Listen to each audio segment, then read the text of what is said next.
ঘোষপাড়া 2 গ্রাম পঞ্চায়েত এলাকার সুমতিনগর মৌজার ওই পূর্ব নদীধারে একটা নারায়ণ সেবাকে কেন্দ্র করে নারায়ণ মেলা অনুষ্ঠিত হয়। 10:30টার দিকে সন্ধ্যা আরতি হয়। সেই সন্ধ্যা আরতির সময় বুঝতে পারে না একটা তুমড়ি ফেটে হঠাৎ করে কয়েকজন, আমাদের প্রায় 13 জনের মতো তারা আক্রান্ত হয়। তার মধ্যে সবাই মোটামুটি সুস্থ আছে আমাদের সাগর গ্রামীণ হাসপাতালে।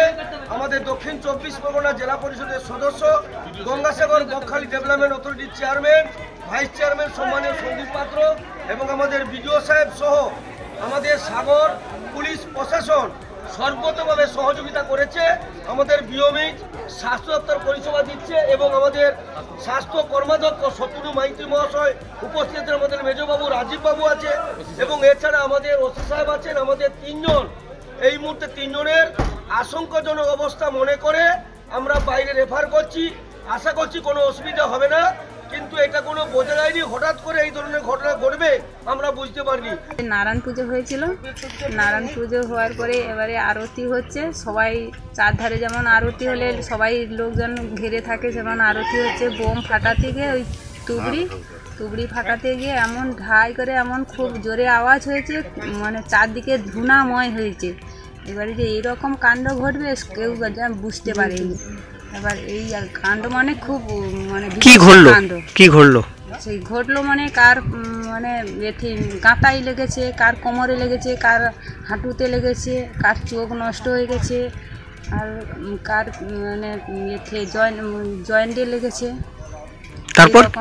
তারপরে যে যা ছুটাছুটি দৌড়াদৌড়ি করলো। তারপরে ওই পুজো টুজো হওয়ার পরে সন্ধ্যাবেলা মানে রাত্রি 8টার দিকে 9টার দিকে হচ্ছে এই যে আরতি হচ্ছিলো, গান হচ্ছিলো, গান বন্ধ করে দেওয়া হয়েছে, তার আরতি হচ্ছিলো। তারপরে ওই মানে টুকরিগুলো ছোটোগুলো ওইগুলা মানে জাল তুলো আর কি, ওইগুলা যে ফেটে জায়গাটা সেখানটায় মোটামুটি অনেকগুলো টুকরি।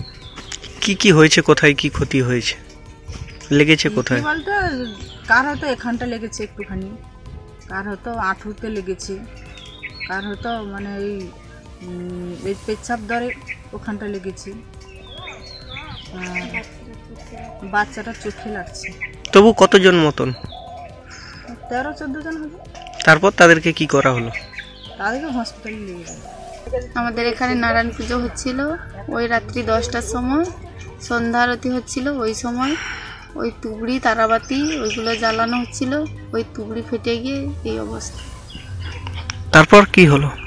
তারপর ওই সবাই অসুস্থ, হসপিটালে নিয়ে যাওয়া হলো, ট্রিটমেন্ট হলো। যারা ঘোরতর অসুস্থ তাদের রেফার করেছে।